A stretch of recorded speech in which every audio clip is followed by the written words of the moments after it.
Suara itu datang pelan, namun pasti, seperti denyut jantung yang tak terlihat, menggema di bawah permukaan Antartika. Apa yang ada di bawah sana? Sensor seismik di seluruh dunia melaporkan suara aneh berdenyut, berulang, dan semakin dalam, di bawah es yang tak tersentuh manusia. Sesuatu bergerak, atau mungkin berbunyi. Para ilmuwan terperangah. Tak ada penjelasan yang masuk akal, tidak ada gempa, tak ada aktivitas vulkanik, hanya suara. Seolah berasal dari inti bumi itu sendiri.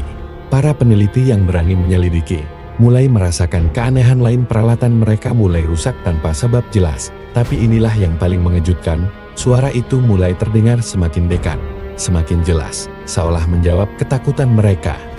Dan saat mereka mendekat ke pusat suara itu, mereka temukan sesuatu yang tak pernah mereka duga.